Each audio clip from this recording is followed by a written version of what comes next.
Les enjeux techniques de la semaine, comme chaque lundi, c'est le plan de trading avec les équipes de Bourse Direct et Romain Dobry qui est avec nous à distance. Bonjour et bienvenue Romain, membre de la cellule info d'experts de Bourse Direct. Romain, ça fait déjà quelques semaines qu'on décrit avec vous cette séquence de rebond du chat mort qui reste le scénario dominant aujourd'hui sur les marchés, même si on voit bien qu'on est toujours plutôt dans la partie rebond, entre guillemets, avec un CAC au-delà des 6700 points. Mais vous notez quand même de plus en plus de complaisance de la part des opérateurs de marché, Romain.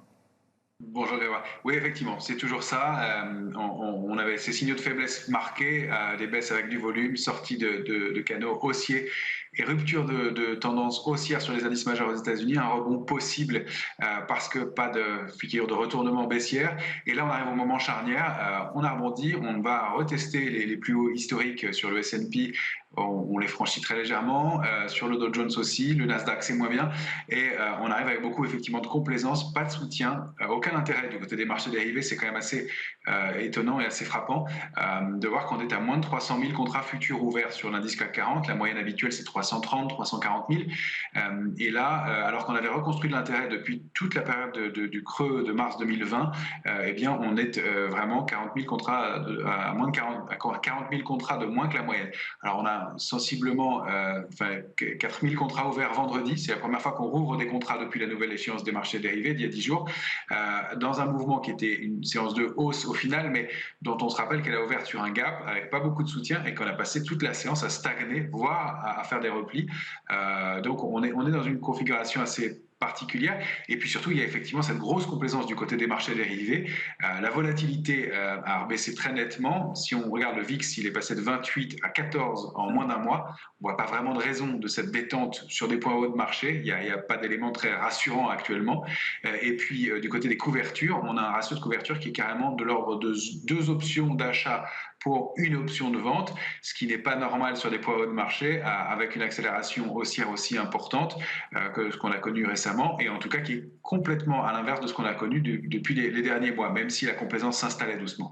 Alors on sait qu'on a ce phénomène de couverture, de cash disponible, que les opérateurs sont prêts à acheter en retrait, mais compte tenu de l'ensemble des éléments de fragilité qu'on a actuellement et du calendrier, on est très très vigilant et même assez plus que sceptique maintenant sur le marché, avec un optimisme fort cette fois-ci du côté du sentiment. Ouais, un optimisme fort donc de la part des opérateurs de marché qui doit inciter à la prudence. C'est comme ça que ça fonctionne effectivement sur les marchés, Romain. S'il faut avoir en tête ce scénario du rebond du chat mort, comme vous dites, techniquement, comment est-ce qu'il pourrait se matérialiser? Si on prend par exemple le S&P 500, l'indice directeur américain, qui est revenu faire des sommets, il faut le rappeler, en fin de semaine dernière, hein.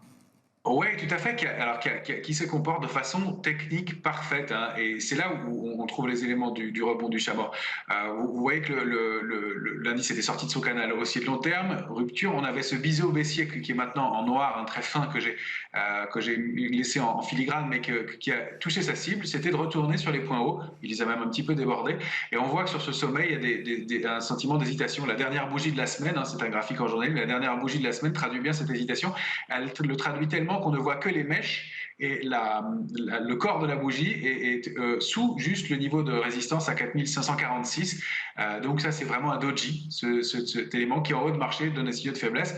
On voit cette série de gaps pour former ce rebond, des volumes qui n'ont pas été extraordinaires. Et donc cette fois-ci, alors qu'on attendait pour valider un mouvement baissier, une possible figure en double sommet, double top, c'est une figure graphique importante. On va retoucher plus d'un mois après des sommets. Ça ne veut pas dire que ça se matérialise tout de suite, hein. Il faudra rompre ce niveau en clôture et puis aller enfoncer des niveaux d'alerte. On a remonté très sensiblement nos alertes sur le S&P.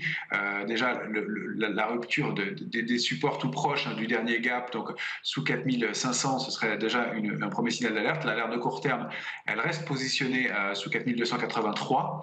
Et si on rompait ce niveau-là, on validerait ce double sommet et donc on pourrait accélérer et doubler le score à la baisse pour aller chercher une cible autour de 4020 sur le S&P.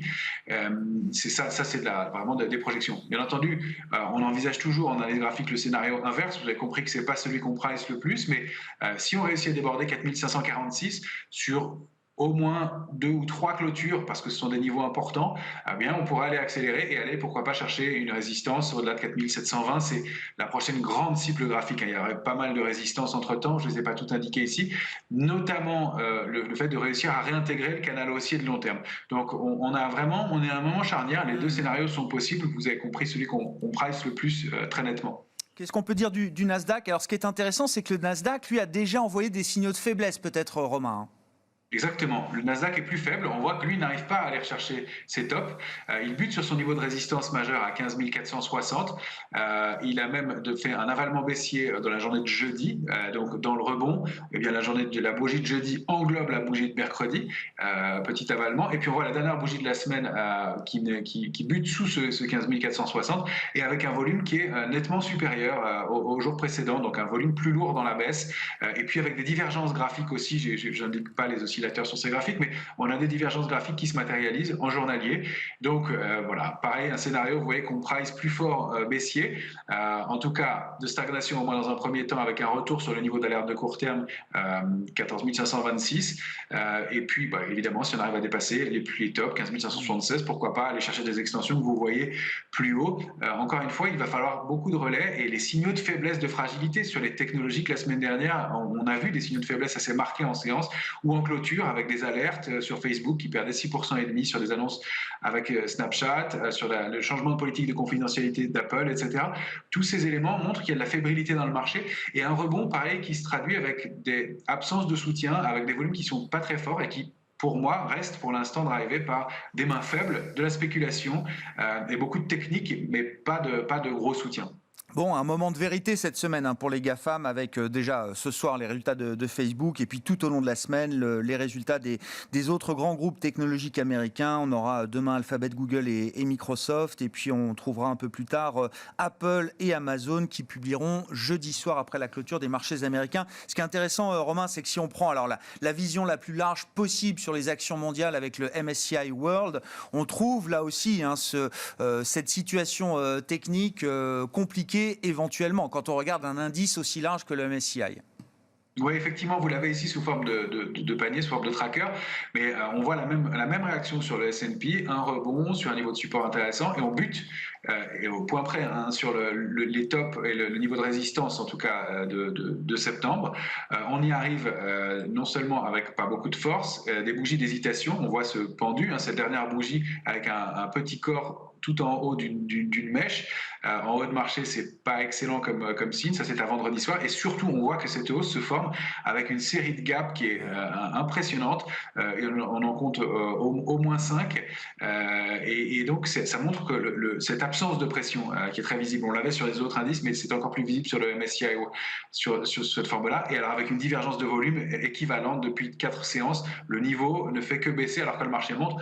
Donc, vraiment, absence de pression baissière. Et donc, c'est ça qui fait cet appel d'air et ce rebond qui est vraiment piégeux, dont on pense que le marché repart, etc. et qui permet de former cette même structure possible en double sommet. Rien n'est validé à ce stade. Sous 132,14, on romperait un niveau technique important. Ce serait notre première alerte qu'on va fixer comme alerte intraday. On va se donner des curseurs comme ça et c'est sous 130,20 que l'alerte serait donnée pour aller retourner vers le niveau d'alerte de moyen terme et très probablement accélérer un peu plus fortement et aller former un mouvement de baisse qui est assez harmonieux sur l'ensemble des indices de taille à peu près équivalente, de l'ordre de 10 à 12%. J'oubliais de dire que sur le S&P, on pourrait même aller rechercher la borne haute du canal haussier de long terme et donc des mouvements un peu plus marqués, au-delà de 11-12% jusqu'à 17%. Si on regarde nos indices européens, le DAX ou encore le CAC, qu'est-ce qu'on peut dire de leur situation technique aujourd'hui, Romain ? Le DAX, c'est assez moche dans cette figure graphique. C'est un triangle inversé, on en a parlé plusieurs fois. C'est une structure d'élargissement aussi. On appelle ça une structure d'élargissement. En haut de marché, on voit que les cotations se font de façon désordonnée à l'intérieur d'une structure qui qui s'élargit de plus en plus. Ça, c'est attribué effectivement à un signe de désorientation en haut de marché. Les grosses mains commencent à vendre, allègent, et puis elles enlèvent la pression. Et de la même façon, on voit des rebonds assez brutaux et assez désordonné, avec des points bas de plus en plus bas et des points hauts de plus en plus hauts qu'on n'arrive pas bien à former. Et sur le DAX, on voit que tout ça s'articule autour de la borne haute du canal haussier de long terme en violet, autour duquel on oscille depuis le mois d'avril. On n'arrive pas à s'en extraire. Donc vraiment un indice qui patine beaucoup. Et on arrive à un niveau de vague à l'intérieur de ce triangle inversé qui est probablement la 5e et qui peut déclencher un mouvement baissier important. Alors, on n'a pas de cible baissière facile sur ces structures parce qu'elles sont désordonnées, elles ne donnent pas de niveau précis graphiquement. Donc, en revanche, ce qu'on sait, c'est que ça débouche 9 fois sur 10, ces structures-là, sur des mouvements baissiers un peu brutaux. Donc, pareil, on va remonter nos niveaux d'alerte très sensiblement autour de 15 500 et puis 14 950, ce serait vraiment l'alerte forte avec des cibles qui seront bien au moins les supports que vous avez à l'écran, 14 132, 13 310, et puis la borne haute du canal haussier, la borne basse du canal haussier de long terme que vous avez en bas de l'écran en violet, qui pourrait être l'extension de ce mouvement, pourquoi pas. Bon, et puis du côté du CAC, là, avec une vision journalière, Romain, 6725, 6730, c'est le niveau sur lequel on se trouve sur le CAC 40 cash à mi-journée. On voit que là aussi, on est à la croisée des chemins avec soit d'un côté la réactivation haussière du CAC, soit effectivement un scénario de dégradation.